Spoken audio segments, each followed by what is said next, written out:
Chapter 1. Death to the King.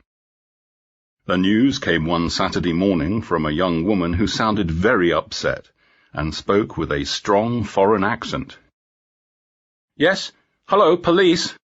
You must come. He is dead. His skin is cold and there is blood all over the floor.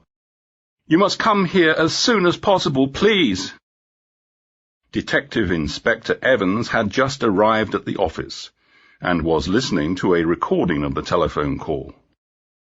There was always a lot of crime in London on a Friday night, but he was not prepared for what he was about to hear. The operator was very calm and asked for the woman's name and location. She was calling from a mobile phone. "My name is Helena Kowalska. I have just come to work. I am the cleaner at a nightclub called Lust in Charing Cross. I am sorry, but my English is not very good. When will you be here?" "We'll send someone over as soon as we can, Mrs. Kowalska," the operator replied. "Please stay where you are and let me take some more information. Do you know who the dead person is?" "Of course," she exclaimed. "It is the big boss. He has shot himself. The gun is still in his hand." Inspector Evans could not believe his ears. "The big boss," he repeated after the recording had ended. "Does that mean what I think it means?" Some people were nodding their heads in answer, others shrugged. Could Stanley Cooper really be dead? Stanley Cooper was not only the owner of Lust, but a notorious crime lord who ran a large chain of bars and nightclubs in London's West End. He also owned a dog track in Walthamstow.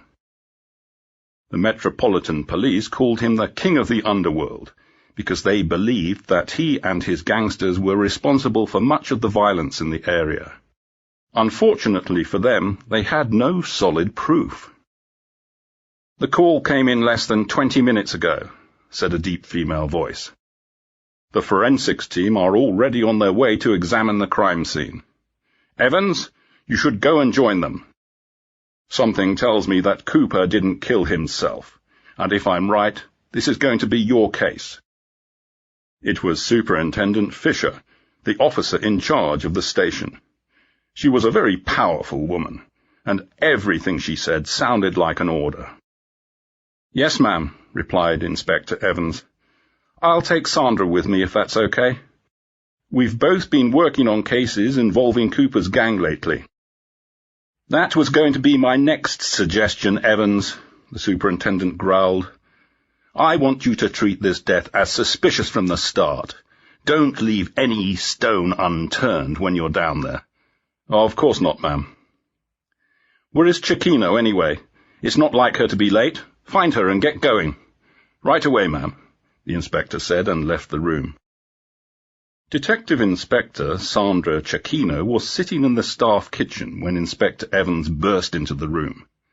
"Ah, Sandra, there you are." She looked up from her large cup of coffee in surprise. "Oh, it looks like someone had a long night last night," Evans said in a friendly tone. Inspector Cecchino smiled weakly. "Yes, you could say that, Gary. I just haven't had time to put on any makeup." "Never mind. You look no worse without it," he joked. "Anyway, you've just missed some important news. You'll never believe what happened last night." Inspector Cecchino waited for him to continue. "We've got to go and see our friend Stanley Cooper," he said. "Oh, no, not again," she groaned and looked back down at her coffee. "That man never cooperates. He won't tell us anything. What have he and his thugs done this time?" "That's what we have to find out," D.I. Evans replied mysteriously. "But you are right about one thing. Cooper definitely won't be telling us anything today, that's for sure. He's been found dead in his office at Lust. It looks like suicide."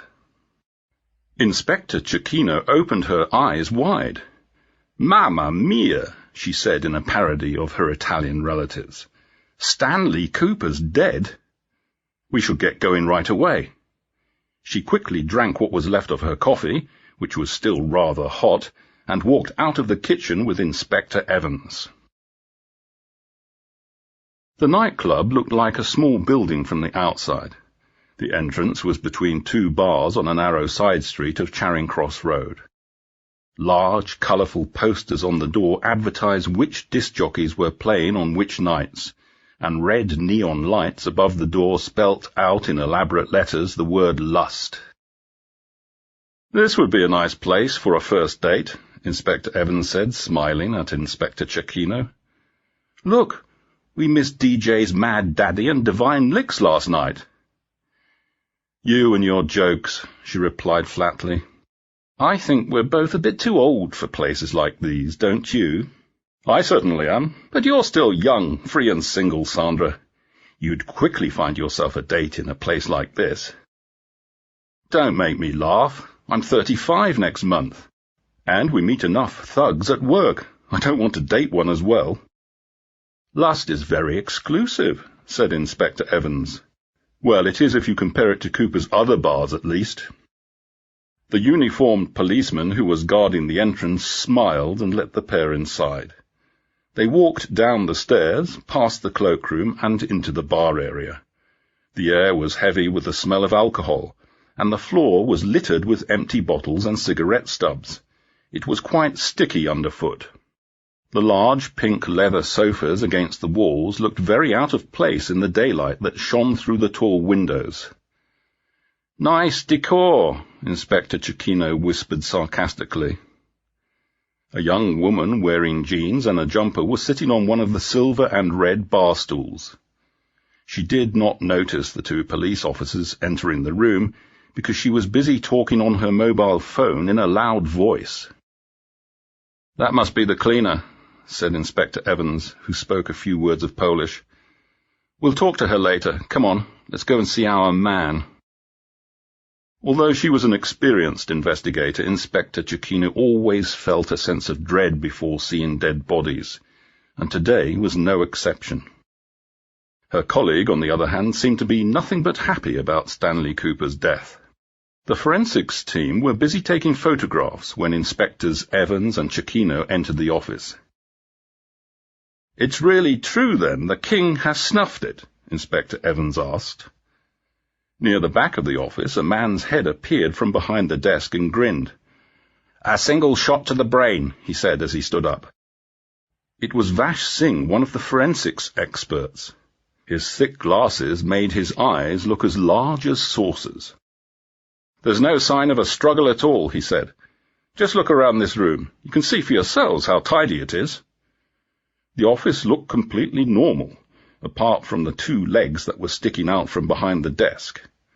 Inspector Evans walked up to look at the rest of the body.